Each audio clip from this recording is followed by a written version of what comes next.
Hello friends, Rehman gardens আপনাদের প্রত্যেককে স্বাগতম। আশা করছি আপনারা প্রত্যেকে সুস্থ আছেন। আজকে আমি আপনাদের সুবর্ণরেখা আম গাছের গ্রাফটিং কিভাবে করবেন সেটা আমি দেখাবো।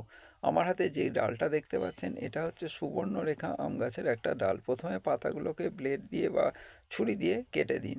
আর এই ডালটা এমনভাবে নেবেন যাতে মাথাটা পুরো হচ্ছে কুঁড়ির মতো হয়ে থাকে। কুঁড়ির মতো হওয়ার এই কারণটার পিছনেও কারণ রয়েছে, কারণ এই কুঁড়িটাই যখন খুলবে তখন জোড়া লেগে যাবে, তখন ওখান থেকে পাতা ছেড়ে এটা গাছে পরিণত হবে। আর এটা যদি কুঁড়ির মতো না হয়, ফুটে যায়, তাহলে কিন্তু গাছে পরিণত হবে না। এবার দুদিকটা আপনারা ভিয়ের মতো করে আস্তে আস্তে কেটে নিন।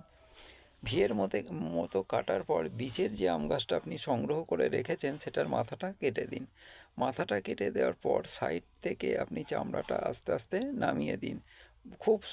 খুব ভালোভাবে করবেন। আর এটা আপনারা যদি নতুন গ্রাফটিং করে থাকেন তাহলে কিন্তু তাড়াহুড়ো করবেন না, আস্তে আস্তে করবেন। এই চামড়াটা কাটার একটাই কারণ হচ্ছে যে সাইডে এই গ্রাফটিংটাকে আমি ঢুকিয়ে দিয়ে জয়েন করে দেব। দেখছেন আপনারা জয়েন করার চেষ্টা করছি, পাতলা হয়নি সেই জন্য আর একটু চেঁচে নিলাম।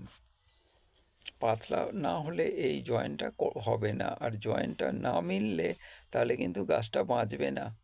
আর এই বীচের গাছটাই দু একটা পাতা রেখে দিয়েছি, এর পিছনেও কারণ আছে। যদি গ্রাফটিংটা সফল না হয় তাহলে এই পাতার ফাঁক দিয়ে আবার নতুন ডালপালা বার হয়ে গাছটা বেঁচে যাবে। আর যদি একেবারে পুরোপুরি কেটে দিই তাহলে গ্রাফটিং সফল না হলে গাছটা মরে যাওয়ার সম্ভাবনা থাকে।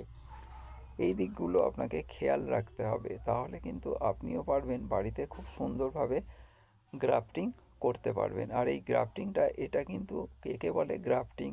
এই গ্রাফটিংটা কিন্তু আপনি কেবল বর্ষাকালেই করবেন, কারণ এই গ্রাফটিং বর্ষাকাল ছাড়া অন্য কোনো ঋতুতে সফল হওয়ার সম্ভাবনা খুব কম।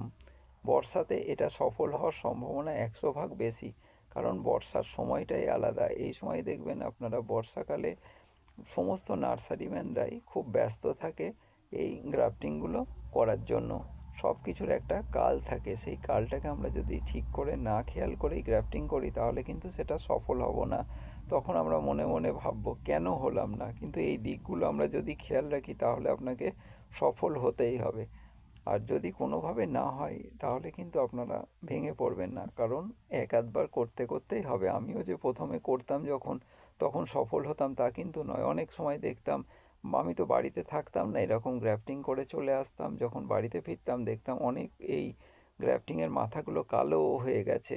তখন আমি ভাবতাম আমার দ্বারাই মনে হয় হবে না, কিন্তু করতে করতে আস্তে আস্তে দেখলাম না, আমিও পারছি, আমিও সফল হচ্ছি। আর যখন এটা পাতা ছাড়বে তখন আপনার মনে যে কী আনন্দ হবে সেটা আপনি যতক্ষণ না করবেন বুঝতে পারবেন না।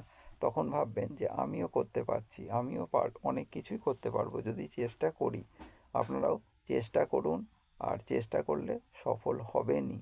কারণ হচ্ছে একটা কথা আছে, চেষ্টা যে করে সে কিন্তু সফল হয়। ভিডিওটা যদি ভালো লাগে তাহলে অবশ্যই সাবস্ক্রাইব করবেন। প্রত্যেকে ভালো থাকবেন আর সুস্থ থাকবেন। সুস্থতা আপনাদের কামনা করে আজকের ভিডিওটা এখানেই শেষ করছি।